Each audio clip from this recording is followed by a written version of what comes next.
morning, everybody, and welcome to the midweek edition of the Four Stars Chicago Sports Podcast. I'm your boy, Sean Lugo. We had to get a bench call as we got Kyle Duplessis down, so we called in his brother off the bench. What's going on, Brando? What's going on, Sean? How you doing? Good, man. We're going to get into a little bit of our Bears predictions. We're going to try and load your pockets up with some bread, with some awesome hammer-down player props that we think are locks of the week. Getting going into our Chicago Bears. The Titans and the Bears have squared off 4 times since 2008. The Titans hold a 3-1 advantage in that series. They have a 7-6 lead in the all-time series, and the last time they played was November of 2020. The Titans won that one 24-17. The Chicago Bears last beat this team down in the Music City on 11-4 of 2012. 51-20, so it was kind of a whooping. That was Jay Cutler, Jeffrey. It was a really, really good squad. Forte. And as the Chicago Bears, as the Tennessee Titans, exist, the Chicago Bears have never beaten them in Chicago. The last time they beat them in Chicago was 1995. They were the Houston Oilers. So let's get this victory and let's get this thing going. You know, I'm talking to a lot of people, and I see a lot of things about the Titans and the Bears are going to win by 10, 12. I got some people 14, 17 points. My personal opinion is I think that these guys had actually a really good offseason. They added Kenneth Murray, the former Boomer Sooner. They brought in L'Jarius Sneed, which was a great haul. And I'm going to butcher this guy's name completely here. The other corner, Azawi, can you help me out here? I have no idea. I gotta look at it. And they grabbed Ernest Jones. So the middle from the Rams. Now, the middle of this team with Jeffrey Simmons, who got after the quarterback. He had 47 pressures last year. He had 6 quarterback sacks, but this guy's a disruptor. He's a menace in the middle. We're going to get tested right away in that center. Coleman Shelton, Tevin Jenkins, and the former Tennessee Titan, now Chicago Bear, Nate Davis. Brando, what do you think? I know you've talked a lot about your concerns about the center on both sides of the line. Jeffrey Simmons here, big problem for the Bears with these new linebackers. How do you think that portion of the game is going to play out against Coleman Shelton and Jeffrey Simmons with that matchup in the middle? The interior offensive line of the Bears doesn't bother me too much against the Titans because I do believe, Simmons is a monster. I do believe they'll be able to double him up, find a way to, because I'm not super threatened. If I'm the Bears, I'm thinking I'm not super threatened by anybody else on that line. So I got to make sure there's one guy that I take care of. It's kind of like, I'm sure a lot of teams are going to approach Montez Sweat kind of the same way, which is why you see guys on the other end of the line succeed. But I do think the Bears are going to struggle to run up the middle. Like I think any kind of gut running, like with the Khalil Herbert, Roshan Johnson runs, probably not going to be very successful. I think they get outside, and I think it's going to require Sweat catching a lot of balls out of the back, or Swift catching a lot of balls out of the back. Some of those end arounds, they ran with the Duze against, I believe that was against the Bills, just to get the offense flowing. If we watched Hard Knocks last night, we learned that this team is infatuated with Velez Jones out of the backfield. His speed and what he can do, creating havoc, getting to the edges. Could that be an advantage for the Bears? I mean, they're talking up Kenneth Murray and Ernest as really good gap fillers and being able to get out and cover those edges. Do you feel like the speed of the Bears backfield can bust out of there and create some havoc and get away from these guys? I think the Bears can, probably beat them to the edge. I mean, Herbert's a good edge runner. Swift is but again, not necessarily like I formation, handing the ball off. I think that, Waldron kind of schemes something out, not so much gimmick plays, but RPO, stuff like that, where you've got Swift standing right next to Caleb Williams. I think they'll definitely – I think Swift is due for – I said this when I was doing the fantasy show. I think Swift is due for a really big game, man. Yeah. Big game for DeAndre Swift. I agree 100%. I think early. I think both of these teams, flip sides from Tennessee's defense to their offense. there's a lot of questions, obviously, with Will Levis. He had limited time last year. He threw for 1,808 yards, 8 touchdowns, 4 interceptions. They added a lot of weapons to this team. The Bears defense was one of the worst teams at defending the pass to the running backs last year. And you have Spears and you have Pollard who can catch that ball. That's one of my biggest concerns is how the Bears will defend that, because they were, I believe, third or fourth worst against running backs catching the ball out of the backfield last year. It wasn't good. I could be off on that number just a tad. I know they were at the bottom of the league, though. They also added a bunch of pass catchers, and Tyler Boyd. They already had Swift. They added Hopkins. And Hopkins now is still questionable from what I'm seeing to start. So we'll have to see how that portion plays out if he actually plays. But they also have Westbrook, and they have Burks sitting there. So they have a plethora of weapons. We've long talked about our secondary. We believe it's probably one of the best in the league. What kind of threats does Will Levis pose? Can he stretch the field with these guys, beat the Bears long? Is it going to be short passing, or is he just going to be stifled by what I think Washington is just going to work some magic with these lines and create some pressure, create some different looks, and put a little pressure on him and take that part of the game out, the deep passing game with flushing him out of the pocket?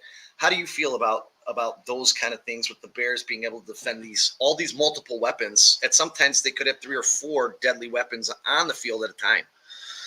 Yeah. Real quick, I forgot to mention, I do think Velus Jones might get 1 or 2 carries out of the backfield, but I don't think it's something they're going to utilize or to rely on. Sure. Yeah, against this secondary, it's going to be tough for anybody. Some of the best offenses in football, and I don't place the Titans there. They do have, they have a lot of experience at receivers. What they have, even the guys who are 4th and 5th on their team have played a lot of football. Yeah. Comparing them to teams like ours, Roma Dunze, Tyler Scott, some of my guys have very little experience compared to just a wide receiver corps full of veterans. So that concerns me. And then you have 2 guys that can win downfield. Ridley can get behind you, and Hopkins can just catch the ball over.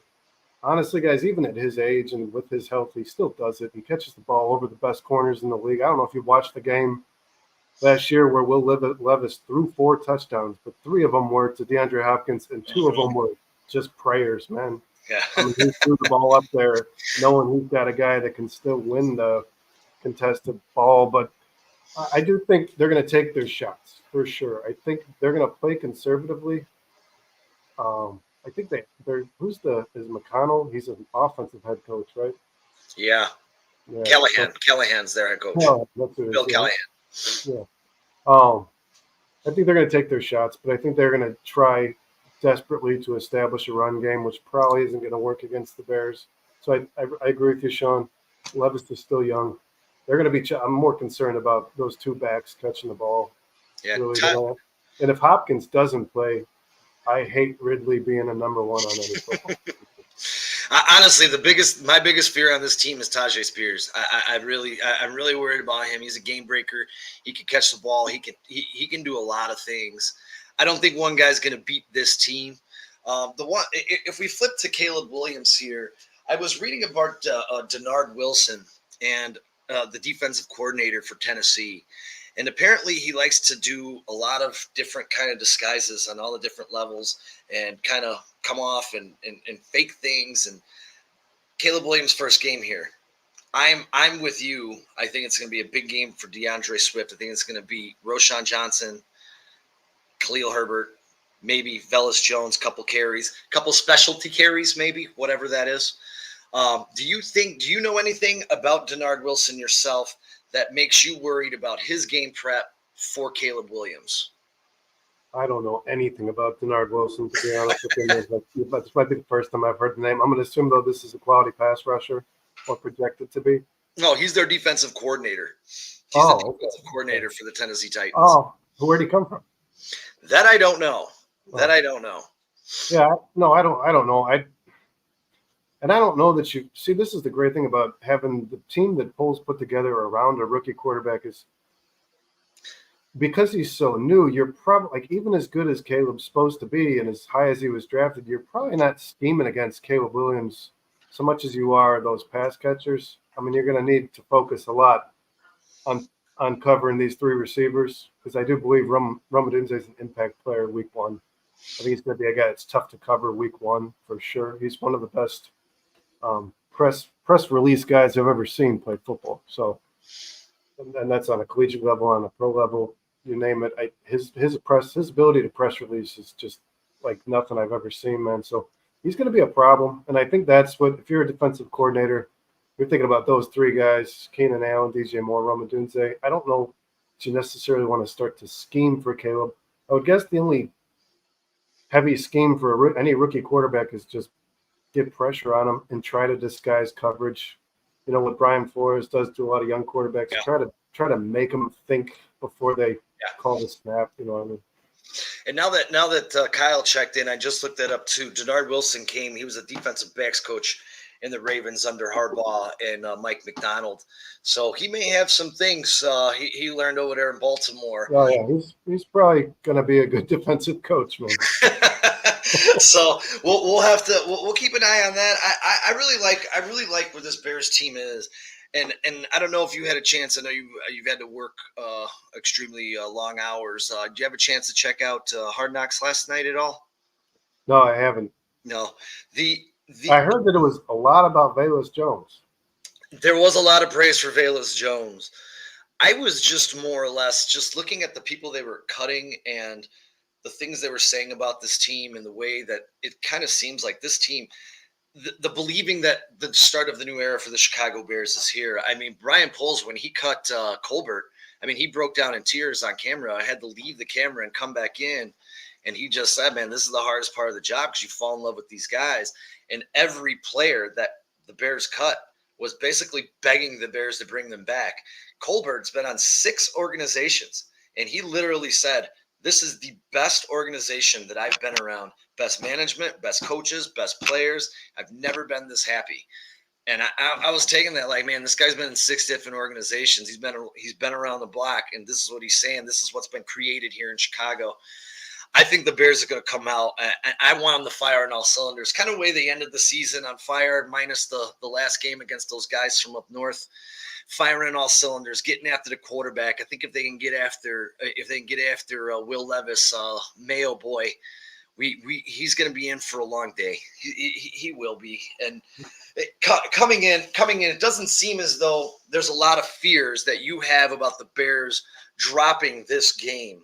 So let me ask you this one question, and we'll kind of go from there.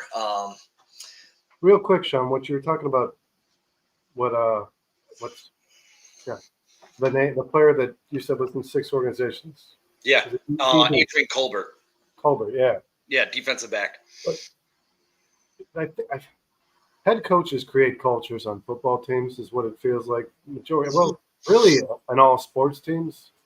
I think the difference with this Bears team, and from what I've seen through Hard Knocks, is like Ryan Poles has had just as much of an influence on the culture that the Bears their locker room retains, and he's had just as much an impact as Flus, is what it seems like to me. And like I didn't really think, and we talked about on the podcast when Jalen Johnson got that contract, and people were like Ryan Poles just sent a message. I don't read too much, and we talked about this during the captain name. I don't read too much into things I can't see. You know, we're not in that process. Right. We're not part of it. But he for sure is a GM that players want to play football for. Yeah. There's no doubt about that, man. And you usually say that about a head coach. But yeah, for sure, Poles has really influenced the culture that the Bears now obtain. You know, I'm gonna be honest with you, man. I came into the season thinking about Eberflus, like, man, I'm not sold on this guy. I'm not really. I didn't want him to come back. I'll just be honest. I could come out and say it. I did not want him to come back. I thought they could find – he was maybe Doug Collins, and we were looking for Phil Jackson to get this over. And he could still be Doug Collins. We don't know. I've kind of watching Hard Knocks. I've kind of fallen in love with Matt Eberflus, and I'm watching him yesterday in the final episode, and I'm like, man, this guy's really changed my opinion. Now, whether he can – win as a head coach on both sides of the ball will be a big story. I think that's going to fall a lot on Waldron and what he can do with the tools that he has. But Eberflus has come a long way in my book, and I'm kind of happy to say that, and I'm pulling for him now harder than I ever have. I hope that he actually does succeed for us, because I was going into this, I was like, we'll get someone new who will be better. I hope he's the guy. I love his house, by the way. His house is dope. What's great is, like, when Ryan Poles was asked, what's the expectation now with this upcoming season, he said to win. So what's great about Eberflus, like, we all had this question, should he be fired? Should he come back? Some people pulled for him. Some people hated him. But now we know this is his audition, really. You know what I mean? There's no excuses. So if they win football games, Ryan Poles was smarter than everybody else who wanted Eberflus fired. You know what I mean? Right. If they lose football games, I have no doubt Ryan Poles is not going to sink with that ship. I have no doubt he'll address it and find the right guy for the job. We got this Kyle Duplessis checking in from his home, asking, can we get pressure? Who can create pressure against Latham, Swansky, and Cushenberry? Can the Bears create pressure? We just talked about this just a few minutes ago. I think Eric Washington is a guy who understands his personnel. I think he's a guy who knows how to use his personnel to their strengths. And I think they'll, like we saw in the preseason, Gordon coming off the edge. I think they're just going to be disguising some things, running some different stunts. I think the Bears have some playmakers. I think they can bring Brisker in on a blitz. They could, hopefully have somebody here who other than Sweat, Booker looks really good. I think that I might be eating my words saying he needs another year. Hopefully someone on that side. What do you think? Who do you think outside of Sweat might be able to create some pressure against this offensive line of the Tennessee Titans? Oh, yeah. First, let me say thanks, guys, for hanging out with us. Joe Ditka, we are going to go over Bear game parlays. Skoronski's the guy that worries me for sure, man. I see Javon Dexter having a rough day. I like Latham. I don't know what Latham's going to be.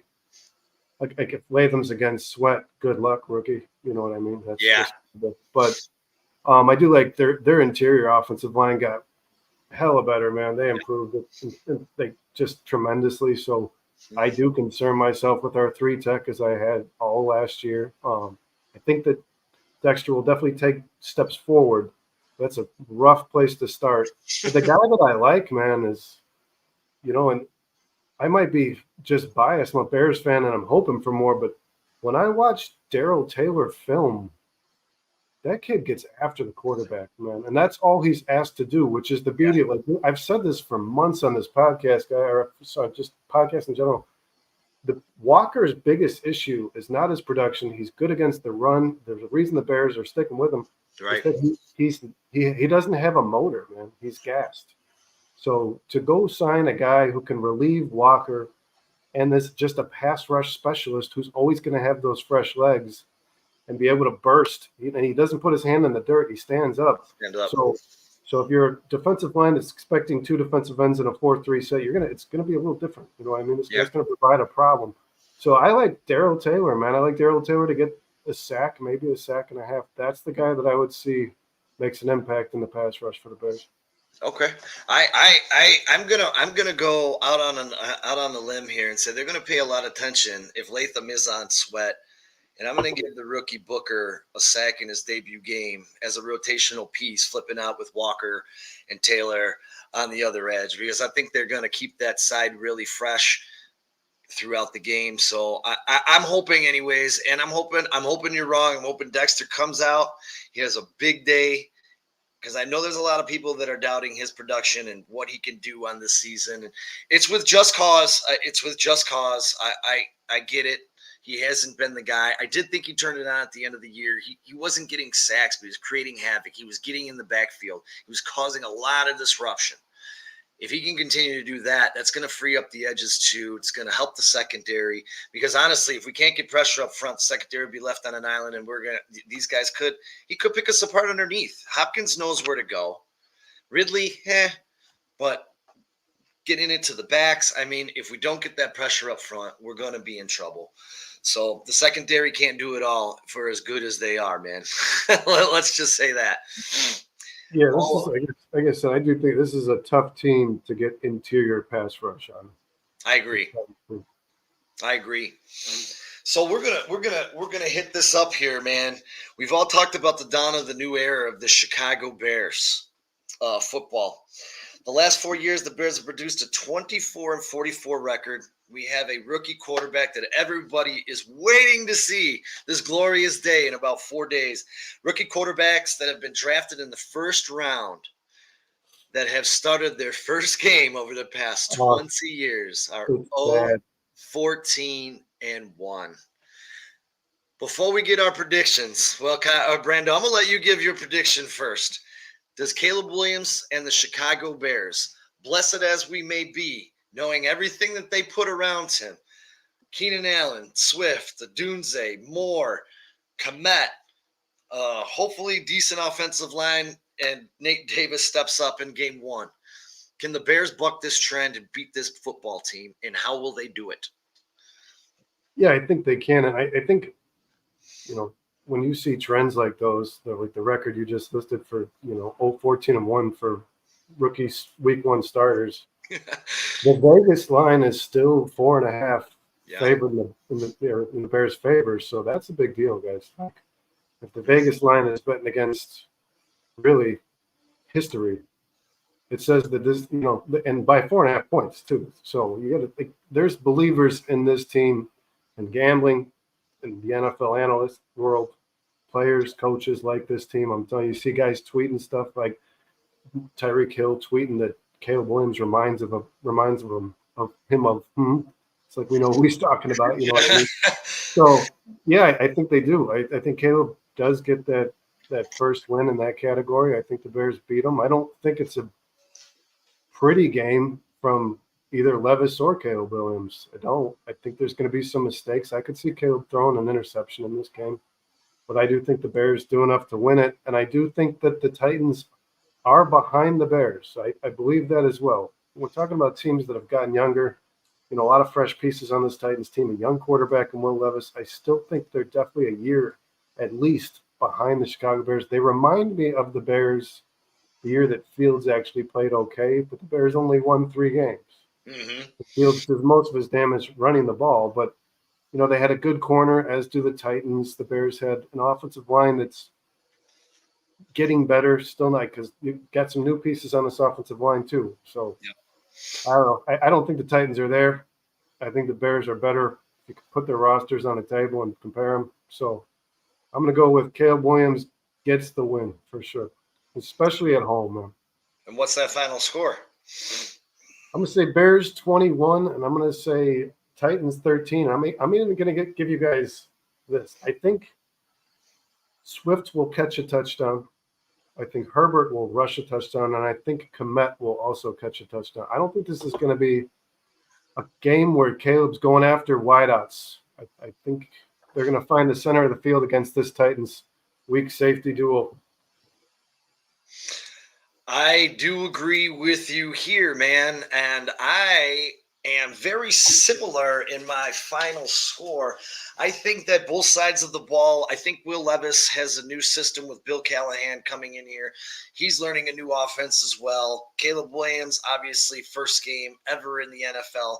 I think it takes a couple of weeks for both of these teams' offenses to gel and become great or better units. I see this game being more attractive on the ground on both sides, trying to ground and pound. For that reason, I am going to be taking the total under 44.5, and I'm going to have my final score at Bears 21, the Titans 17. I'm going to also lay the +5 because I already took both of these and bet the Bears +5, but I did move it up 3 points on the over-under just in case. So I did move it up to 47, and I took the Titans plus the 5 points. Really quick, Kyle, 17 points, man, for a quarterback with as little experience as Levis against this secondary. There's a lot of points. It's a lot of points for that Titans. But you said this is going to be a grit. It's going to be an up, downhill battle. You could And I'm not saying this is going to happen. I don't want it to happen, but you could have a pick six. I mean, you're going to have Ladarius Sneed blanketing DJ Moore. I mean, they could move DJ around. They could put him in the backfield, use him out of the backfield. They could do a lot of things with DJ. He's very versatile. But I think for the majority of the game, they're going to try and keep Sneed on him, and that leaves, that'll leave Allen open. Maybe they can attack the seam up the middle with Kmet down the sideline. I think it's going to be a lot of running.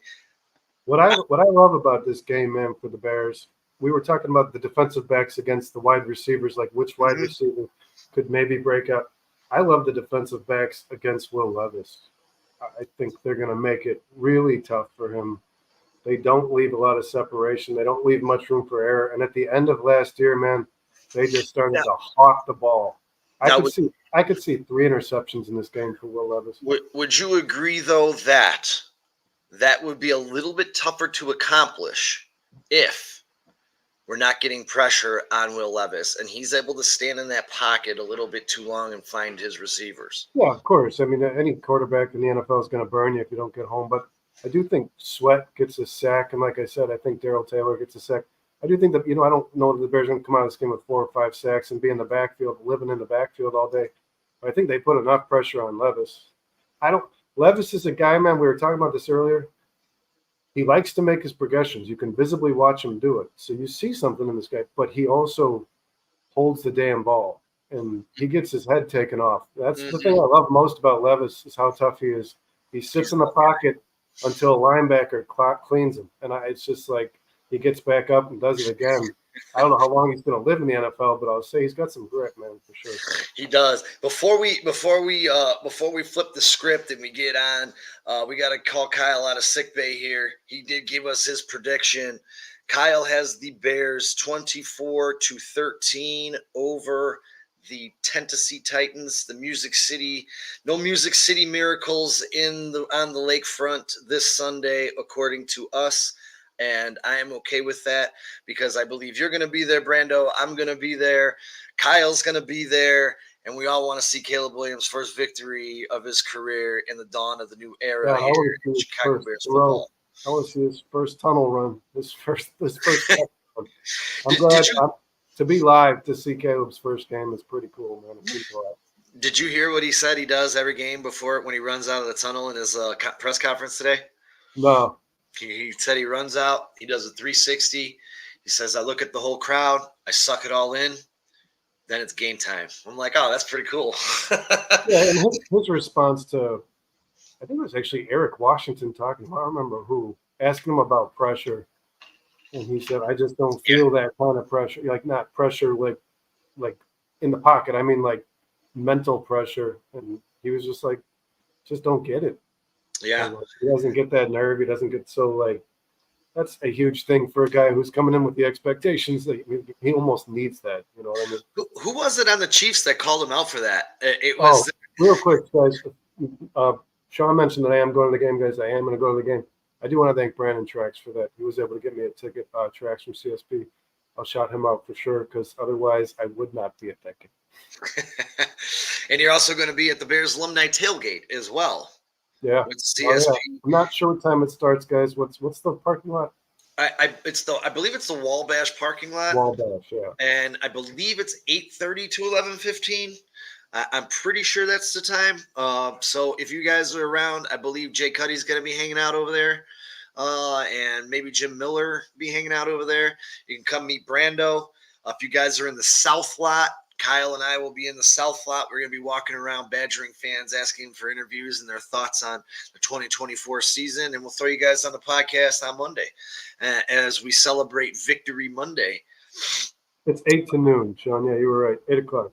8. So get out there, enjoy it. Go meet Jay Cutler. If you're in the South lot, like I said, come see if you can find us. We'll be walking around doing something silly, I'm sure. Tossing a football. Show CSP and 4-Star Chicago Sports some love, guys. We'd love to meet you too. All you guys that are in the chat, anybody who watches our shows, I'd love to meet you. Yeah, absolutely. That would be phenomenal. And if you've seen us and we run into you in the parking lot, hey, tell a friend. Tell a friend. We need everybody. We want you all, man. We want you all to come and enjoy it. Hopefully you enjoy what you hear from us. We appreciate you guys being here. Bruce, Joe Dicka. We got Kyle from Sig Bay in the house. Appreciate that, Kyle. Dustin, thank you guys so much for being here. We're going to not take up too much more of your time on the midweek edition, but we are going to run through some prop bets.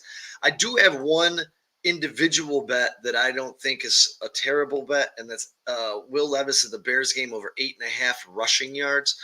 I think he's going to have to scramble out of that pocket. He does have legs, folks. The kid can run. He's not a statue. Escaping the pocket 8.5 is nothing. And I'm sorry if he finishes at 8. Was it Will Levis who's famous for the college run? The fake Yeah. knee? Yeah. Oh, the kid's got legs for sure. Yeah, he can run. He'll get out of the pocket. Don't let his what is he, 6'3"? He is jacked. Yeah. It's also not an easy guy to just hit, man. He's a big you know what? It's all that mayo he's consuming. Yeah, and his coffee. Yeah. I hope the Bears miracle whip his ass. So, ladies and gentlemen, if you're catching up with us a little bit later on, tell a friend, send it along, like and subscribe. We're going to run you through a few bets that we like for this weekend's slate of player props. Some that I think are hammered down. They're going to be scrolling on the bottom. I'm going to ask Brandon the first one. He can throw one at me after this.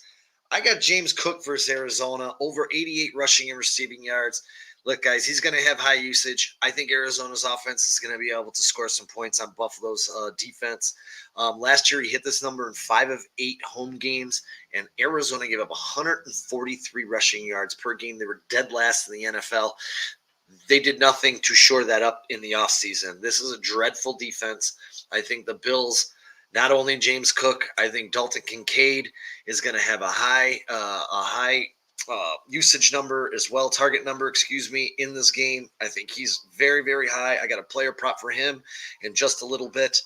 I think this is going to be maybe a rather decently scoring game. So hammer down James Cook. He is going to be fire, and I have him very high in my rankings this week. What do you think? What would you fade or follow on that one, Brandon? There's 88 rushing yards? 88 rushing and receiving. Oh, all purpose? All purpose. Oh, yeah. I love that bet. Yeah, that's a no-brainer to me, guys. We clearly saw Joe Brady at the end of last season loves this kid. It almost seems like the Bills, before Brady took over, didn't know what they had on that team. I was amazed once I saw James Cook production in a heavy use role. Like how little they used him prior to that was just mind-blowing. So the kid's obviously a really good player. I don't think there's any part of a fluke, guys. The intention for Joe Brady was to get the ball out of Josh Allen's hands a little more, so he's not throwing 50 pass. Because everybody talks about his interceptions and turnovers. It's like the guy's got the ball in his hands like 90% of the time that team's on offense. You know what I mean? So it's like he's throwing 40 balls. He's rushing as much as any back on the team. So Joe Brady had the right, and I think they're going to do this with Justin Herbert, and I think he's going to also improve, not making the kid throw as much. Harbaugh likes to run, but I do think that Josh Allen is going to also pass less, and they're going to rely more on James Cook because of the obvious reason, guys. We don't know what this pass catching core is going to be at all. I mean, this is the biggest question mark unit in possibly the NFL. This Bills receiver core. I mean, this could be really good in 8 weeks, or it could be disastrous. You know what I mean? Like you might see just one of these guys prove that he's the guy, or you might see Dalton Kincaid catch more passes and yards than anybody on that team. Yeah. So I do think they're going to run the ball more because of the lack of knowledge they probably have as well over these guys. So, and just so we could touch on that Joe Brady point, when Joe Brady took over, James Cook averaged 20 touches per game. So he's definitely going to get those opportunities. And I do like Ray Davis. Fantasy monster. Yeah, and again, I like Ray Davis. I think Ray Davis is a fantastic running back. He's going to be a great spell back. He may even be a league winner if anything happens to James Cook, dude. I'm really high. I think I own Ray Davis in every one of my leagues, to be perfectly honest with you, as a backup. You got one over there for me? Yeah, Kyle's helped me out, guys, behind the scenes. So I'm just going to admit it. Terry McLaurin. I do like this bet. Terry McLaurin over 60 and a half receiving yards, guys, against the Tampa Bay secondary that I can't remember when they were good. I mean, honestly, Sean, think like this is the team. Like it's every year somebody throws like Trubisky threw 6 touchdowns against this. It feels like every year there's just one game that makes Tampa Bay's secondary look like the worst in the league. And I do like the front end, the front seven on their defense. But yeah, I'm with Kyle. I think Jaden Daniels is going to rely heavily on Terry McLaurin. I think he's going to get a lot of targets, probably somewhere in the 8-9 region, and the guy catches the ball pretty efficiently. So I like that bet. I don't know that he gets in the end zone. I don't know what the score of this game is going to be. I think the Bucs beat him, but I do like McLaurin more than anyone probably on that Washington roster. Maybe Eckler. We'll see how involved he gets because they do like Brian Robinson a lot. On the flip side, I actually 110% agree with that. Comments. Good point. Washington will likely play from behind in this game. We'll see. I don't know. Tampa Bay can come out and lay an egg sometimes. I really like Tampa. You know what? I obviously I don't like about Tampa is exactly what you just touched on. Is the secondary. I think their secondary is a big problem. But on the other side of the ball in that game, and I'm trying to find it right now because you just alerted me. I'm a big believer in our boy Mike Evans on the other side of the ball. I mean, Washington allowed the most. No, Sean, I'm just clarify. Like I consider Tampa Bay's offense to be a high-powered offense in the NFL. Sure. There's probably about 7 or 8 of those guys. This is one of those teams like with the two weapons they have on the outside. White can catch the ball. Baker went off at the end of last season. I don't think people really realize how good his numbers actually were. He was my fantasy quarterback at the end of the year. he did exactly what he needed to do for that team to make the playoffs, man, which is big. It's big to see that out of a player that's been called a failure for the last 3-4 years. So I like their offense. I like the weapons. I like the addition of Jalen McMillan. Here, I'll give you a nice prop. I'd take Mike Evans over 4.5 catches and to smash 66 yards against Washington secondary.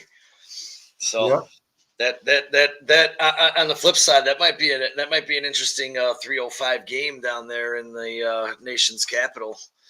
Yeah, no, Dan Quinn takes over a team, guy. This is why first thing he tries to fix is rush defense. Yeah, he tries to hammer the run. So if they come out struggling to run the ball, which is why I don't love Rachaad White this week, guys. Playing the Dan Quinn defense, it's always questionable. But if they come out trying to establish the run and can't, Tampa, Baker's going to throw the hell out of the ball. I could see Baker with the most pass attempts this week. Yeah. I could see 25 to 30 pass attempts to open. Absolutely. I agree with that. 100%. How about this one? We got Tua versus Jacksonville. I got him over 266. This is on DraftKings. He hit that number 5 of 8 times in home games in 23. Jacksonville was 26 against the pass last year. We think Tua's going to blow up? I think both sides of these teams might actually have a really good game. Yeah, we're talking about Dolphins offense, right? Dolphins, correct. Yeah, I think Jalen Waddle is probably my favorite receiver this week, man. Okay. I think he's projected. I'm facing him in a fantasy league. He's projected like 16 points or so. He's projected a pretty big week in fantasy, but I don't know that Tua's gonna have enough time to let plays establish. I don't know that Tyreek's gonna have a lot of downfield stuff because Josh Allen gets back there quick, man. After a 17.5 season, that guy showed the world who he is. So I do see a lot of quick release, which is something Tua's always been good at. Mm-hmm. Tua's a quality. It's the one thing that I think is going to make his career along his career. It's going to make it longer. Is I definitely see the ability to run a quick release offense. And he's going to do that with Waddle, I think, more than Tyreek Hill. I love Waddle this week. He's one of my favorite receivers in fantasy this week, possibly my number one, guys. And I did have a Freudian slip. It's not in the nation's capital. They're playing down in Tampa Bay, so I apologize for that. That is a road game for Washington, not a home game. I don't love Dustin's checking in, says I don't like White at all. He's saying, Dustin, are you saying bet the over in the Washington Tampa Bay game? Is that where you're at? Because I think that's what we were talking about, or the Dolphins game. I'm not sure which one we are, but I am telling you folks right now, I am smashing that Waddle over 61, and I'm smashing that. I'm smashing Mike Evans over 66 or 66 receiving yards. I'm actually betting that as we're talking because you guys are finding some stuff that I missed, and I love it. Dustin says he was talking Miami, Jacksonville. He also says, and yeah, I didn't even mention this name, guys, when in regards to I don't see the downfield stuff being able to play out. Josh Allen, and then Tavon Walker is the guy who started to play really well at the end of last year. Yeah. He was drafted high. I still believe he's going to be an impact player. So Tua's going to get rushed, guys. He's going to get rushed. And you know Tua, they're not going to want anyone to lay a finger on that guy, so they're going to get rid of the ball quickly. Moving on to our next one. This is probably my scariest one. I just kind of really like the numbers on the inside. It's Isaiah Pacheco. Over 2.5 receptions in 23. Baltimore allowed the 8th most receptions to RBs at 5.1, and he had 4 catches in the AFC Championship game. Do you think Mahomes is going to be checked down Charlie and get this ball to him 3 times in this game, or do you think we should be eliminating this number? I'm sorry, ask me one more time, man. Do you think Pacheco's going to make it over that 2.5? Baltimore gave up 5.1 catches to running backs last year per game, and Pacheco had 4 in the AFC Championship game last year. Do you think he beats the over 2.5? I love Pacheco to get over 2.5 because it looks like to me like they're going to be without Hollywood Brown. Xavier Worthy, guys, is a really, really talented player. I want to say this about Xavier Worthy. Really talented player, athletic freak. The one thing that concerns me about him being a receiver in the NFL is he still doesn't – I don't believe he's got the X's and O's. I don't like the route running. I don't like his ability to be anywhere near a possession receiver or a reliable guy when you need help. So I think it's going to take some time with Xavier Worthy. He will eventually obviously have some really big games with Mahomes. But right now, to me, it's Rashee Rice and Travis Kelce. And I think that he's going to need another passing outlet. I think Rashee Rice is a smash play. I think he's the possession receiver. He's the guy that Mahomes is going to rely on. I think he's at – I looked earlier. He was at 6.5 catches and like 70 yards. I think he had 9 for 60 in the AFC Championship game. So, somewhere right in there. I'm probably going to be staying away from most of this game. I don't know how I feel about either sides. I mean, do you like the Pacheco bit? I do, and I think he's going to get it. I think he'll have it in the first half. Oh, yeah, Dustin makes a really good point. Worthy going to have trouble getting off the line, too. I don't know if you guys, anybody saw that play in practice. Yep, he was getting chucked, man. Yeah, he's going to have to get tougher. Yeah, guys, I see Worthy could immediately beat you over the top guy. He might get that big touchdown, but to be a consistent quality wide receiver in the NFL, I think he's rough around the edges. He's got a lot of work to do. Well, I will tell you this. We're going to skip over this one. We're going to go to this one because it just went down a yard. It was at 67.5 earlier today. It's down to 66, and I'm about to smash this thing right now into this parlay. Ken Walker over 67.5 yards, my friends. It's down to 66.5. I don't care that it's moving down. You usually like to see the money coming in and it would move up. But Denver's defense gave up 24.7 points per game, 2 fantasy running backs, and 137 rushing yards per game last year. 66 seems like a smash play for a power running team. And Ken Walker against the Denver. What did Denver do to improve their run defense? Nothing to my knowledge. I'm going to smash this. This is going to be the third time I'm actually placing this bet this week. And I'm happy I just gained a yard because if he's healthy and he plays all 4 quarters, I think not only does Kenneth Walker cruise past 66, I think he hits pay dirt and gets a touchdown in this game. How do you feel about that one, Brando? Yeah, I love Walker. I think he's one of the best backs in football. And, for those guys out there who love the NFL but don't really dive too deep in the NCAA, look up the season Walker had. Kenneth Michigan Walker had a State? senior season in Michigan State. He had 18 touchdowns and like 2,700 yards or something ridiculous in 12 games. This isn't a full NFL season. I mean, that's one of the best seasons by any college running back ever. So I love him. I love him to be a better player every year he plays until he starts getting older, man. I do. And I love this. I love this 66 yards for sure. Right. And is that all purpose as well? No, that's just 66 rushing. Rushing? Yeah. Yeah.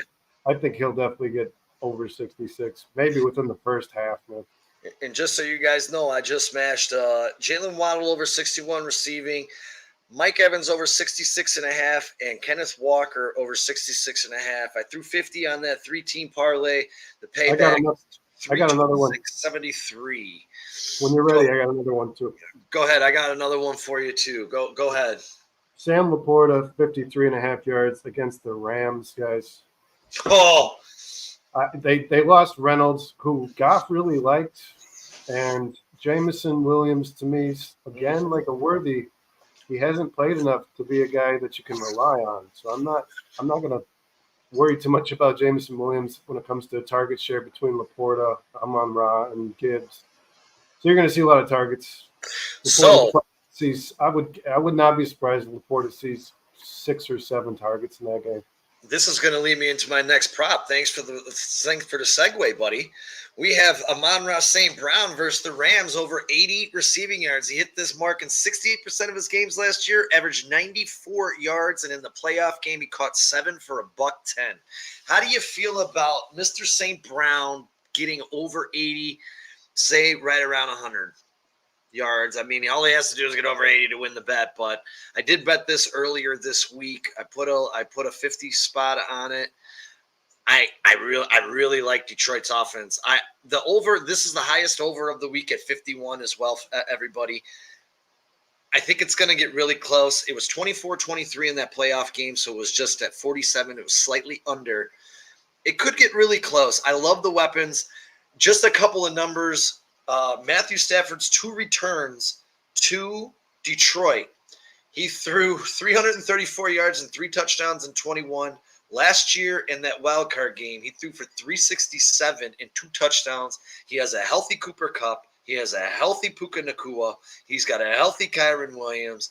Their sleeper, a sleeper on that team is Colby Parkinson, the tight end that they have that no one's really talking about. He could play a pivotal role in McVay's offense this year, but just having these guys, which he had for that playoff game, and he was able to throw for 367 in Detroit where they are opening the season. I love Matthew Stafford. I love Jared Goff. I love St. Brown. I love Monty a little bit more than Gibbs, just based on the fact that Gibbs is coming off an injury, may kind of ease him into the season, and he will get those goal line carries if they are. Jared Goff in that game last year, he only threw for 277. He had 1 passing touchdown. Gibbs and Monty each had 1 as well in that victory as they moved on. So how do you feel about this Amon-Ra St. Brown prop over 80? Pair him with Laporta and get a same-game parlay going on, or maybe Nacua and Kupp. Yeah, anytime anytime this season that I see Amon-Ra against, below average or below secondary, I'm going to take Browse over. Especially the guy's going to average over 100 yards a game. I believe that. So maybe a little under high 90s, but when he's not playing guys like Jalen Johnson and Snead and those guys, I would say probably bet that over any time he's in the 80s. I'm with you 100%, and I'm pounding that. I've already bet that one a couple of times. ladies and gentlemen, we went perfect on Saturday. We went 5 for 5 in our debut in college. We're going to be back here. Let me say this real quick, man. That Ram, because I was looking at, and I agree with you. Stafford has torched that team. I think that Detroit team on defense got substantially better. I do agree. Yeah. So I don't think the secondary did, though. I think you're gonna. Well, they drafted, I believe, 3 defensive backs. I know one of them was Arnold's to start. I don't know about the other 2, but I do think that you're gonna have to choose a guy in that Rams offense. I believe. Like I wouldn't, if you've got Kupp and Nakua, wouldn't start them. You know what I mean? Yeah. Somebody's gonna benefit and somebody's not. I also believe, guys, the Rams are going to try to establish as much as possible this year between Corum and Kyron Williams. They're going to try to establish a rush game early against whoever they play, a run game. So I'll give you a little sneaky play too. One of my favorite sneaky plays, and I forgot, and I'm going to look this up really quick because this is something that I didn't want to overlook in that Tampa-Washington game as we go back a little bit, and the receiving prop on one Cade Otton, and he's at 26 yards. Guys, Washington was putrid against the tight ends last year. This guy with Baker Mayfield and what could be a shootout, he could be a sneaky play. Even for fantasy, if you're desperate and you're looking for a tight end because you missed out on your draft and you're stuck with somebody with a good matchup like Ferguson in Cleveland or one of these other matchups, you don't have a Kincaid or a Kelsey, Cade Otton is not a bad play against that Washington defense this week, and they will look at him, and I wouldn't be surprised if he's a sneaky touchdown scorer this week. What do you think about Cade Otton? Yeah, he's sneaky, not slam. Sneaky. Yeah, he's not a bad player. There's just so much talent on that team, man. I think a guy I really like, I've talked about him on the show, is Jalen McMillan out of Washington. Yeah. And I don't think he's the kind of guy that's going to take a long time to get involved in an offense that passes the way they do. So I could see Cade Otton doing it. I could see him falling under. I could see him falling. And they started to use a different tight end at the end of last year, didn't they? They did. I think he got hurt at the end of last year. I don't remember, but they did because I think I had Cade Otton because I had a hurt tight end last year. I had Joe Burrow. Obviously, lost him for the year. I picked up Baker Mayfield, and he actually turned out to be a blessing. He led my team to the playoffs. So, and I think he finished last year as a top 10 quarterback in fantasy, if I'm not mistaken. If he wasn't top 10, he was 11 or 12. I can tell you that. He finished the season so strongly, man. I can't remember the touchdown to interception ratio and his yard average, but he was just as good as any in the league. Now, let me ask you this, and this is Liam Cohen is the new coordinator there. Dave Canellis has seemed to resurrect a lot of quarterbacks. They said he played a big role, even though Waldron got a lot of props for Geno Smith, but he was over in Seattle then moved over to Tampa, had a reclamation project. Baker Mayfield obviously had his best years in front of him. With Canellis out of there, do you think that affects Baker Mayfield at all? I mean, that's a guy that really helped this guy elevate himself. I'm going to say no, which surprises myself, man, to be honest. But Baker Mayfield did a lot of things really well, even I forget what the stats are called, but the ones you don't see roll across the box score, his ability to get out of the pocket under pressure was unbelievable. I mean, what he did to the Bears, he did all season long. You just getting a hand on that guy was never good enough. He's big, he's tough, man. He stays on his feet, and he gets out the pocket and he makes the throw. So, no, I think Baker Mayfield to me was one of the best college players I've ever watched, and he was going to be able to do some of that stuff in the NFL. And last year, it seemed like Canellis got the best out of him. So I think Baker's aware of his strengths now himself. You know what I mean? I think even without the coach, he has the confidence to be that guy, continue being that guy. Because I thought Baker Mayfield, guys, was going to be a good quarterback in the NFL. I'll never forget when he planted that flag in the middle of Ohio State when they upset the Buckeyes, man. I was just like, man, this guy's got some balls on him, dude. I mean, at Ohio State, dude, Yeah, come on. I'm yeah. gonna give you guys. I love that, by the way, because I hate Ohio. I love that, by the way, because I hate Ohio. Ohio State's my second favorite team, so I wasn't too fond of that. Yeah. But I love that moxie, and I love when players just have that confidence and it just oozes out of them like that. That was a cool moment in sports because it takes a lot of moxie to be able to do that in the 50-yard line at the horseshoe, man. I can tell you that. Yeah, you got to be tough. You got to be tough. I'm gonna give you guys my one of my favorite plays, and it goes back to when we picked divisions and how putrid I think this team's going to be. And I'm just really hoping that this comes true if anyone lays some bread on it, because right now, to be anytime scorer, Malik Neighbors is at plus 155. So I threw $100 on that the other day. They're going to Minnesota, where Minnesota surrendered 17 touchdowns to wide receivers last year. And for the love of Christ, Dable, just get the ball to Neighbors. This guy is versatile. He can take the top off. He's going to be a superstar. Just get the ball in his hands. Let him do things. And please let him get in the end zone so I can collect my $255. What do you think about that one, Brando? Yeah, I learned last year, guys, to despise that bet, the anytime touchdown score. It always just killed me, man. Like, it's tough. A guy would get like a touchdown in like 6 weeks straight, and I'd be like, oh, playing a bad defense. I'd be like, safe bet, nothing. So I do love Malik. We did the fantasy show last night. I had to give a sleeper. This was the name I threw out there, and I say a sleeper because he's owned in every fantasy league. It's just, when do you start him? You know what I mean? Do you wait a week? Like, I'm sure there's a lot of people out there. This week. Yeah, that's what I was going to say. Okay. If he's on your team and you believe he's more talented than one of the players in front of him on your starting lineup, because I don't like benching your starters, so I'm guessing you didn't draft him to start. Right. But this week, Neighbors is going to get the ball. The one thing Dave was going to do after the departure of Saquon Barkley is he's going to understand pretty quickly, guys, who his best offensive weapon is. He's going to give him the ball any way that he can. We got to get two to Kyle. Kyle just dropped 2 on us. Lamb over 81.5. Slam dunk against the Browns. Oof, in Cleveland.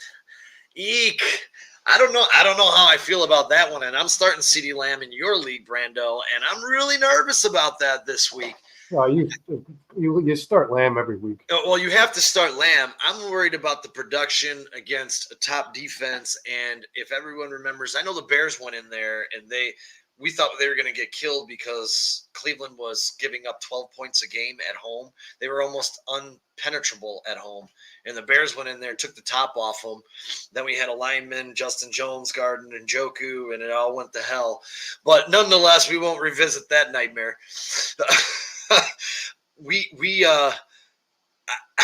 I'm nervous about Lamb. I'm nervous about Lamb in the first week. I'm not touching anything in that particular game myself. I think that could be a defensive struggle. That's just me personally. Lamb is a superstar and obviously can't come up with 81 yards in any game that he is in, and he can do it in one catch. So what do you think about that, Brando? Do you like Lamb over 81.5 in Cleveland? Well, the last time he played Cleveland, the defense wasn't as good, but he had 5 receptions on 7 targets for 80 yards and 2 touchdowns. Oh, wow. I like his touchdowns. I think it's like a touchdown and a half. It's high. I like the touchdown, but yeah, I don't. Yards is tough. I do think this though, guys. As good as that Browns defense is, and they're really, really good, I believe that unit in all of the NFL, besides maybe Mahomes' offense, might be the most affected by one player. Myles Garrett. I mean, so I don't think that Dak and Lamb can't tear that Browns team apart. They just need to stay the hell away from Myles Garrett. That guy can wreck your game plan, but if you can find a way to not be on your ass, I do think they have the ability to. That offense has the ability to score against any defense. I do love this CeeDee one, Lamb, Kyle. man, I'm projecting CeeDee Lamb's season coming up, guys, is going to be one for the record books. I'm telling you. I hope so. It's going to snap. I was thinking about you when I made that pick, and Dustin. I was like, oh, I took their baby. Yeah, I mean, it is the right pick. If you ask me, you already know I'm going to say that, but I think that is the right pick, guys. I settled. You took him, and I got Tyreek Hill because you took him, but I would have preferred CeeDee Lamb on my team over Tyreek Hill this year. And I will tell you this, Kyle. I like that. I like McBride and Kincaid both over 50. I think Kincaid's gonna. I think he's gonna be peppered with targets. I think he's gonna be close to 100 yards in this game. And I see McBride in the same boat. I am not sold on the Bills' defense like a lot of other people are. They already lost Matt Milano. They had a couple other key losses throughout the season. I think that team's going to be powered by the offensive arm and legs of Josh Allen this year, and a very brutal schedule that Buffalo has. And I think he's going to have to pass a lot to Kincaid throughout the entire year. And I have him in a couple leagues, so I hope he stays upright for 15 games, let's say. What do you like Kincaid and McBride both over 50 and a half? Yeah, and I like what you just said about Josh Allen. I feel the same way about Kyler Murray. Mm-hmm. He's got a really good receiver, and he's got a really good tight end. Outside of that, he doesn't have a really good anything. So, and he's the guy to do. I mean, we'll see post-injury. We only got to see him for 4 games last year, maybe, but this guy creates, man. And I went over his career stats, and it shocked me how under the radar Kyler Murray is as a quarterback in the NFL. I don't think a lot of people view Kyler Murray as one of the top quarterbacks in the NFL, but he absolutely is. Man, that's the dachshund of the desert, my friend. I love that guy. Yeah, he was my first quarterback taken in my first draft of the year. I paired him with Marvin Harrison Jr. That's right, man. He beat all the the height talk. And he's been really good on an offense that had D-Hop a little past his prime, and he's never really had a plethora of talent around him. The wins that Kyler Murray gets, man. In baseball you can kind of give a player wins, like, oh, he's a 3-win player. Kyler Murray's like at least a 2-win player versus his whole team. He's at least a 2-win player. The guy does just miracle. It's miracle after miracle when that team wins games. It's all Kyler. Well, I'll tell you, I'm a big fan of the Dachshund of the Desert, and I hope he has a smash year for me and leads me to a victory in the Mills Fantasy Football League. For any of my compadres in that league watching this, he's coming for you. The Dachshund of the Desert, Kyler Murray. Ladies and gentlemen, I agree with you, Kyle. Tight ends are back in the NFL. And as we check out on the midweek edition of the four-star Chicago Sports Podcast, we are going to throw down one more time our predictions. I'm sitting at 21-17. We got Kyle at 24-13, and Brando also at 21-13. We have 3 days on the precipice of the dawn of a new era in Chicago football on the lakefront. I can't be more excited. I'm tickled to death to be there. It's going to be a beautiful day. I saw the high is going to be 69. When we head out for the tailgate, it's going to be in the 50s. It's sweatshirt weather. It's going to be beautiful on the lakefront, folks. I cannot wait for Sunday to enjoy this beautiful atmosphere and the dawn of the 2024 Chicago Bears and the new era on the lakefront. What are your final thoughts?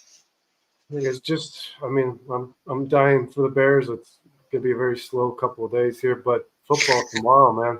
2 really good games. You know what? Let's touch on those right now, really quick, because I've seen Thursday, Friday night quality football games for sure, man.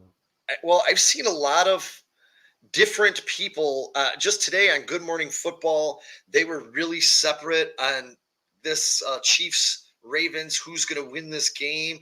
They were kind of both ways. And I was looking on Twitter earlier, and I'm like, wow, man, I thought everyone would just be flat out taking the Chiefs to win this game at home, dropping the banner.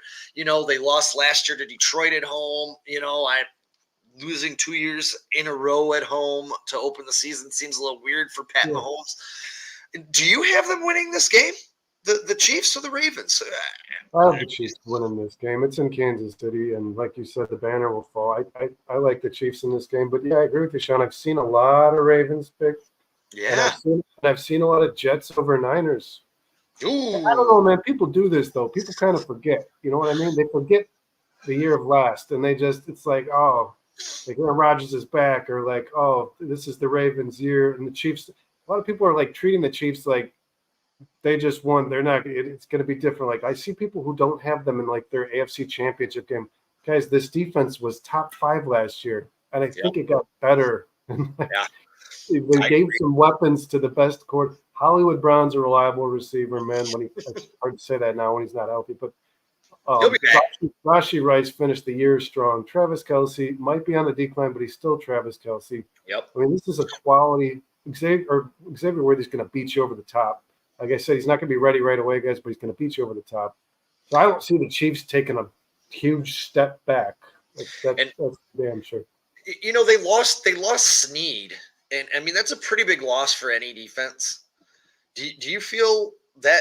I mean, they were the number one defense by a decent margin last year in yards allowed. You know, does the loss of Snead? I know they still have Trent McDuffie in that secondary. Does the loss of Snead significantly downgrade the defense? Because honestly, for me, Snead went to Tennessee, and I think he automatically became the best player on the Tennessee Titans defense. Yeah, they lost a good talent, man. A player that most teams probably pay, but I'm sure they've got some other contracts that they know they need to take care of. But I don't think. I still think they're a top 5 defense.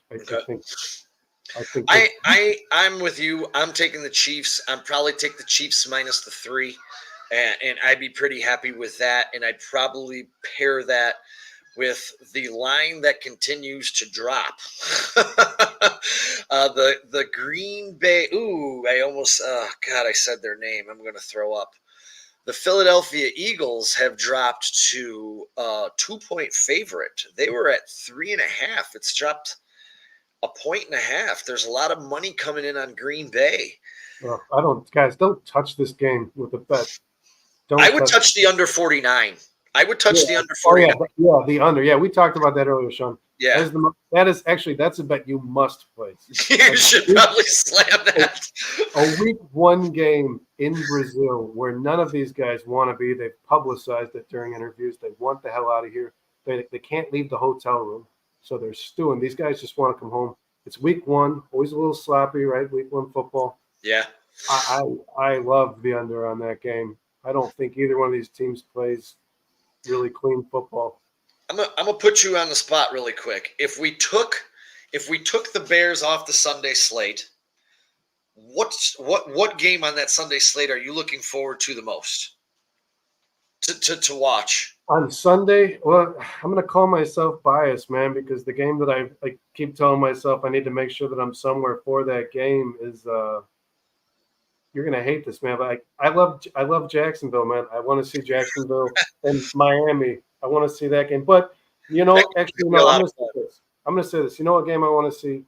I want to see the Russell Wilson Steelers with Mike Tomlin versus the Kirk Cousins Falcons. Revenge game. Arthur Smith going back to Atlanta.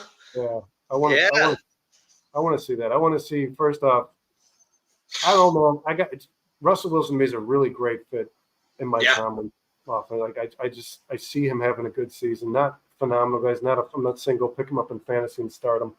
I think that he's going to play well enough to win at least 10 games.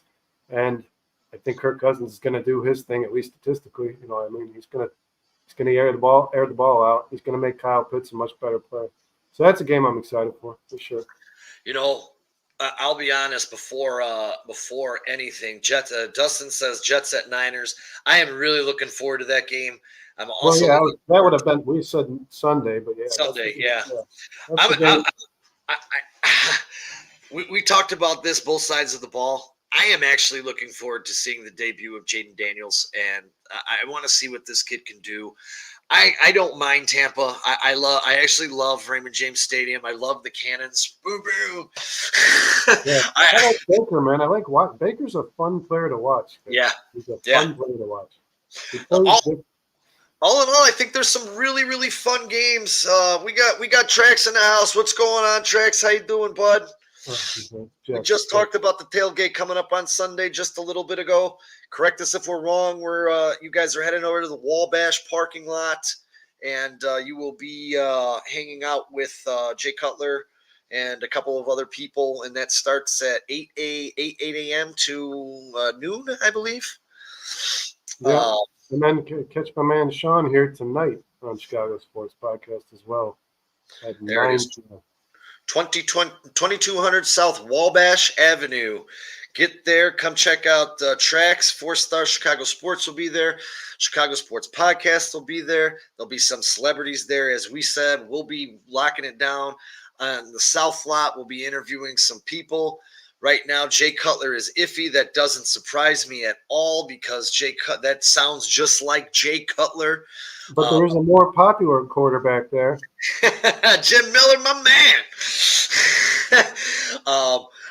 We had Kyle check in here, and he said the Rams and the Lions get the upset Rams, F the Lions. I would love to see that happen. A little revenge from the wild card game at the end of last season. That would be amazing.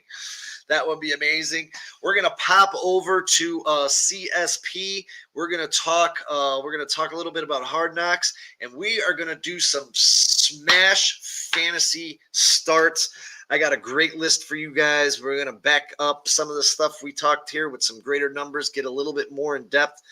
Brando may be jumping in over there. We're not sure yet, but if not, we will be back on 4-Star Chicago Sports Monday. That's going to be Victory Monday. Chicago Bears 1-0, Tennessee Titans. The four of us, the 4 stars, will all be back together. We'll get Kyle out of sick bay. He'll be sitting back on the TV. We'll have the Twin Towers here. We'll have DJ Crafty, and we're going to have so much to talk about after the Chicago Bears beat the Tennessee Titans. No music. No problem, guy. I had fun. This is a good show. Yeah, absolutely, man. Thank you, Brando. Kyle, you sit there. You get better. Feel better, buddy. We miss you. We'll see you on Monday. I'll see you on Sunday for the Bears game. You better get rested and get better for that. And, hey, bear down. Let's go Bears. Until next week. If you have to push Kyle in with a wheelchair, he's going to be at that Bears game. I agree. But before we get out of here. Anything you want to get out there before we wrap up? Shit, fuck Green Bay. All right. Fuck yeah. All right. Let's go. That a boy. Awesome. Until next week, everybody. Thank you. Hit that like and subscribe. We really appreciate you guys taking a few minutes to spend with us. We appreciate it more than you ever know because without you, there is no us. Until next time, bear down, Chicago Bears. Bear down, guys.